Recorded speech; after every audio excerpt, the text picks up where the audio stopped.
बिस्मिल्लाहिर्रहमानिर्रहीम। इसमें मोहम्मद इरफान अफजल और आप देख रहे हैं यूनिवर्सल वीज़ा गाइडेंस। तो मैं लेकर आता हूँ आपके तमाम इमिग्रेशन मसाइल का हल। जिन दोस्तों ने इस चैनल को सब्सक्राइब नहीं किया उनसे रिक्वेस्ट है कि चैनल को लाइक करें, सब्सक्राइब करें, शेयर करें ताकि हमारी कम्युनिटी में इजाफा हो।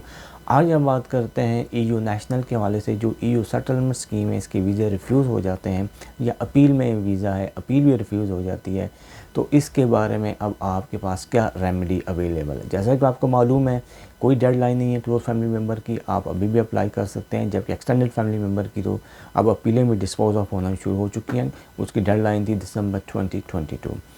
तो क्लोज फैमिली मेम्बर आप अभी भी अप्लाई कर सकते हैं। अगेन आपको फाइनेंशियल डिपेंडेंसी और तमाम प्रूफ को साबित करना पड़ेगा, फादर इन लॉज के हवाले से और अपने पेरेंट्स के हवाले से। इवन के जो आपके बच्चे हैं 21 साल से बड़े, उनको भी आपने प्रूव करना होगा कि किस तरीके से वो आप पर स्टिल फाइनेंशियल डिपेंडेंट हैं। अब जो वीज़ा आपका रिफ्यूज़ हो जाता है, आप अपील में जाते हैं। अपील में हमेशा कोशिश किया करें कि एक ऐसे वकील की खिदमत लें जो कि EU लॉज को समझता हो, क्योंकि देखें ये एक वीज़ा है। इस वीज़े को अगर एक तरफ देखें तो जिसके लिए आप अप्लाई कर रहे हैं, अगर वो UK में आ जाएगा तो UK में आके वो एक अपना फ्यूचर सिक्योर कर लेगा, अपनी पूरी फैमिली का फ्यूचर सिक्योर कर लेगा। तो आप सिर्फ थोड़ी सी फ़ीस की खातिर उसका जो फ्यूचर है वो स्टांस पे ना लगाएं और अच्छा वकील करें। अगर आप एक अच्छा वकील करेंगे तो अपील जीतने के चांसेस ज़्यादा हो सकते हैं। अब अपील के बारे से मैं बताऊं कि जो बंडल तैयार करते हैं उस पर मैंने स्पेशल वीडियो बनाई हुई है, किस तरीके से बंडल तैयार किया जाता है। कोर्ट आपको 2-3 मौके देती है कि आपने बंडल उनको भेजें। बंडल तैयार करने का एक स्पेसिफिक सर्टन क्राइटेरिया, उसको मद्देनज़र रखें, अदरवाइज़ कोर्ट बहुत सख्त होती है इस मामले में। सेकंड, अगर आपकी अपील जो है ना पेपर अपील है तो कोई भी नहीं जाता। अगर आपकी ओरल हियरिंग है तो उसमें स्पॉन्सर जाता है और आपके वकील जाते हैं और आपके रिप्रेजेंटेटिव जाते हैं। अगर आपने अपीलान को भी पेश करना है तो उसका बहुत लंबा प्रोसीजर है, वो काफ़ी पैसे खर्च होते हैं। ज़्यादातर केसों में यही देखना है कि अपीलान को ऑनलाइन वो लोग नहीं लेते, क्योंकि आप उसकी कॉस्ट बर्दाश्त नहीं कर सकते।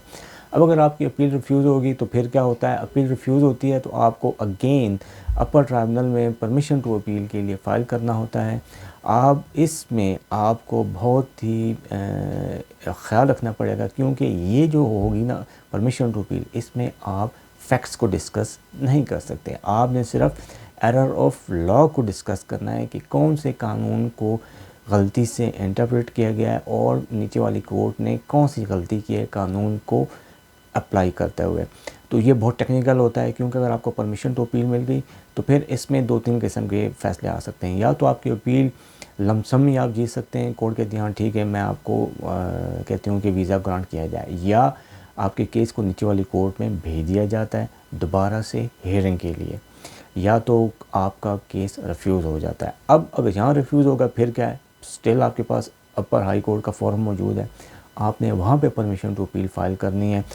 जैसे जैसे आप ऊपर वाली कोर्ट में जाते हैं आपकी कॉस्ट में इजाफा होता जाता है और बहुत ज़्यादा केस टेक्निकल होता जाता है। देखने में यही है कि परमिशन टू अपील बहुत मुश्किल से मिलती है। इसमें बहुत ज़्यादा कानून को समझने वाला आपको वकील चाहिए, अदरवाइज़ ये नहीं मिलती। अगेन इसमें कोई फ्रेश एविडेंस कोर्ट की डिस्क्रिप्शन है कि वो एक्सेप्ट करे, अदरवाइज़ ये कानूनी तौर पर कोर्ट बाउंड नहीं है कि फ़्रेश एविडेंस इस पर कंसिडर की जाए।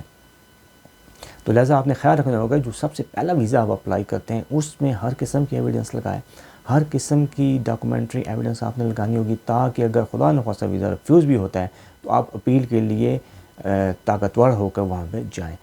क्योंकि अगर आपने नीचे वाले केस में जो इनिशियल केस है उसमें आपने एविडेंस नहीं लगाई तो बहुत ही मुश्किल हो जाता है आपके लिए आगे मज़ीद केस को प्रूव करना। और एक दफ़ा का रिफ्यूज़ल का मतलब क्या है कि अगर आप नया वीज़ा भी अप्लाई करेंगे तो वो रिफ्यूज़ल आपके सामने आकर खड़ा हो जाएगा, आपने उसको भी क्लियर करना है। नया वीज़ा आप उसी तरीके से अप्लाई करेंगे जिस तरीके से एक अपील की जाती है, पूरी जस्टिफिकेशन के साथ आपने नया वीज़ा भी अप्लाई करना होगा। कुछ लोग कहते हैं चलो रिफ्यूज़ हो गया जी कोई नहीं हम नया वीज़ा अप्लाई कर लेते हैं, नहीं, जितने भी रिफ्यूज़ल आपके होते हैं वो सामने होते हैं उनके, वो पुराने रिफ्यूज़ल को मद्देनज़र रखते हुए आपके नए केस का फ़ैसला करते हैं और उस तमाम चीज़ों के सामने रखते हुए आपके हक़ में या आपके अगेंस्ट में फ़ैसला किया जा सकता है। तो आपको बहुत मोहतात होना पड़ेगा।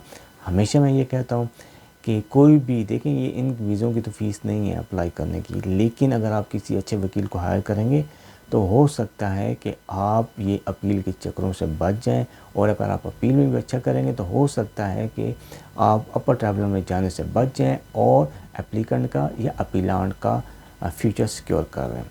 तो आई होप कोई वीडियो पसंद आई होगी। अपना और अपने लोगों का बहुत ख्याल रखें, और मेरे इस चैनल का भी थैंक यू।